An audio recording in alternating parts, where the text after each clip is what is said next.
Fala galera, estamos aqui diretamente da Neoquímica Arena, Arena Corinthians, né, para os torcedores do Corinthians. Acompanhamos a partida entre Corinthians e Flamengo pelo Campeonato Brasileiro. Vitória da equipe paulista com um gol contra uma falha do Rodinei no segundo tempo e realmente foi determinante para o restante da partida, né, Letícia? Um pouco feio, né, também, Isa, porque o Corinthians não conseguiu construir muito, né, apesar de ter sido uma partida um tanto quanto equilibrada.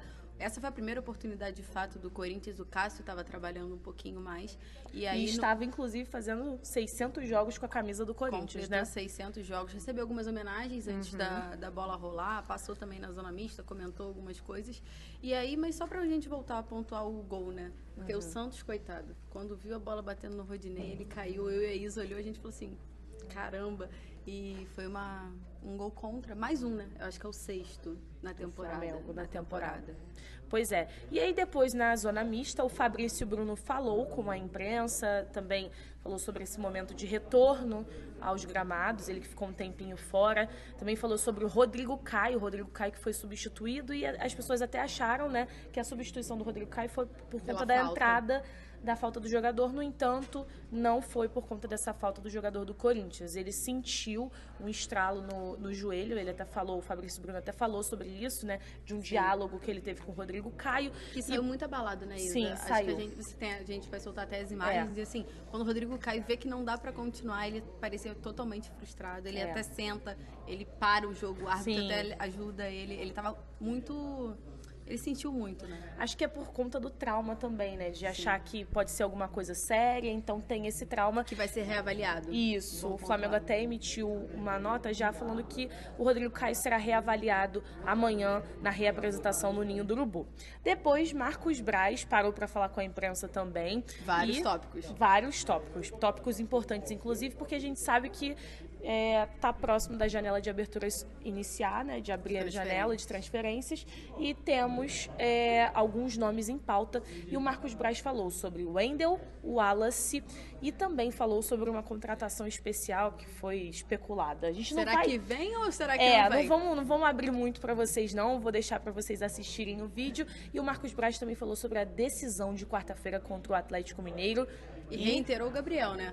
Falou que o Maracanã será um inferno quarta-feira e pontuou que o futebol tá um tanto quanto chato e que essas declarações têm que ser mais humanizadas, né? Que se refere à pressão, aos jogadores também, né? Muito mais sobre o que acontece dentro do campo do que fora. Então agora eu convido vocês a acompanharem a entrevista com o Marcos Braz e também com o Fabrício Bruno.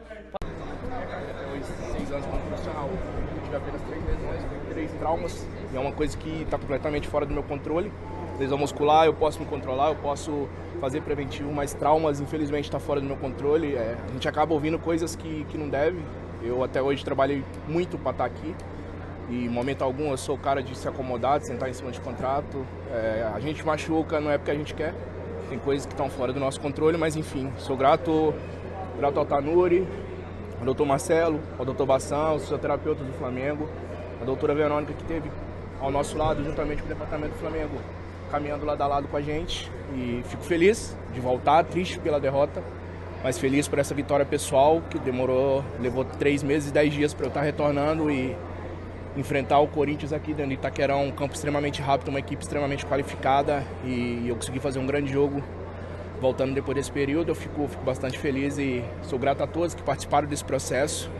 E é daqui para mais. Eu acho que agora, a partir de agora, eu costumo falar, né? Eu ia voltar na Colômbia, peguei Covid, viajei para jogar contra o Santos, estava suspenso por causa do protocolo, mas hoje eu consegui estar em campo e aos poucos vou retomando o meu bom futebol que me trouxe até aqui. Fabrício, é difícil assimilar a derrota da forma como aconteceu, assim, um gol meio à toa, e isso pode, de alguma forma, psicologicamente, atrapalhar para os confrontos contra o Corinthians lá na frente, ou se entende como Dorival, que vai ser muito equilibrado, decidido nos detalhes?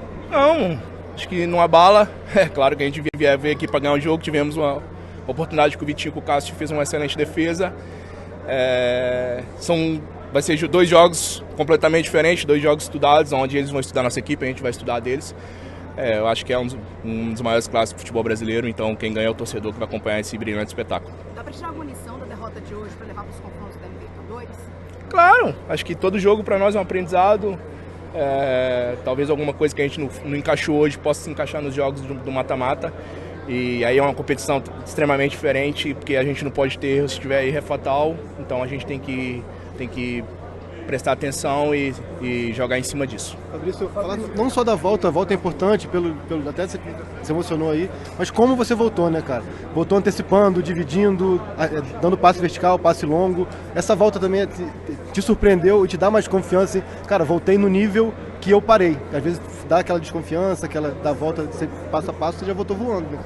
Cara, assim, eu precisava provar, acho que pra mim mesmo, né, que eu tenho condição.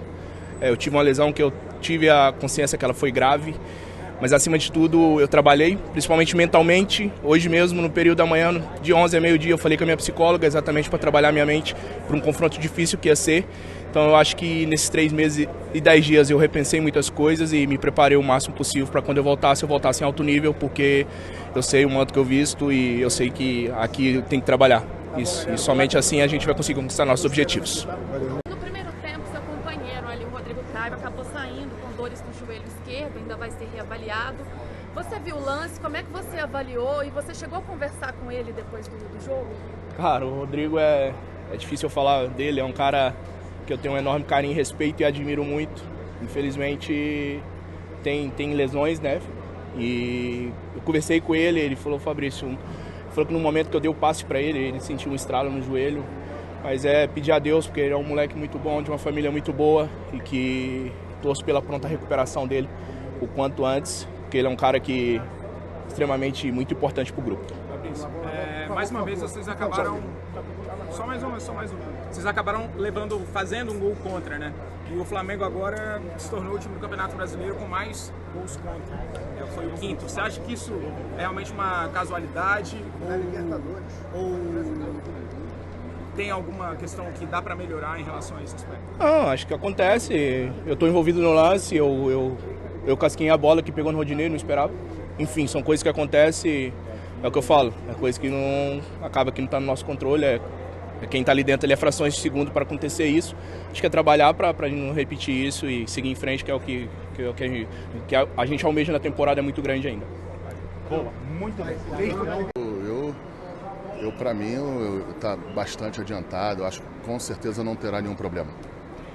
Ô Marcos, antes de mais nada, muito bom revê-lo. Saudade de te ver assim, olho a olho de novo, rapaz. Marcos, o Flamengo hoje não conseguiu a vitória, mas o Flamengo realmente está se preparando para talvez voltar a ser aquela equipe que assuste, né? Que nos dê prazer de ver realmente o Flamengo. Você acredita que com essas contratações que você acabou de citar, o Flamengo realmente tem grandes chances de voltar a estar aí, como diria o nosso querido Bruno Henrique, em outro patamar? O Flamengo, no começo da temporada, teve a dificuldade em relação a fazer a janela, tinha um problema para ser solucionado no Banco Central e a gente não pôde fazer a janela que gostaria de fazer no começo do ano. A gente está fazendo agora, tentando melhorar o tempo perdido, né? Talvez perdido, que a gente poderia ter feito algumas contratações no começo do ano. Você ter o Arthur Vidal, você ter o Everton Cebolinha e a perspectiva de 2 grandes jogadores que a gente está tentando contratar, eu acho que a gente começa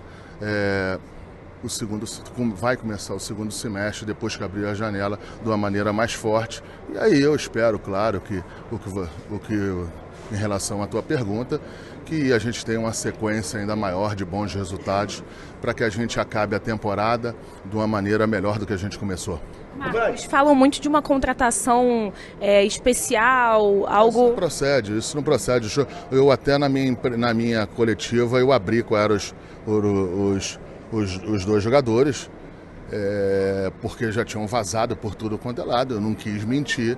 E assim, os 2 jogadores que eu falei na coletiva. Não tem nada de anormal aí. Ô Braz, ontem saiu a informação que o Flamengo já tinha acertado com o Wendel. Essa informação procede? Como é que está essa negociação? Não procede. A gente é um jogador que interessa ao Flamengo, tem as suas peculiaridades para trazer esse jogador.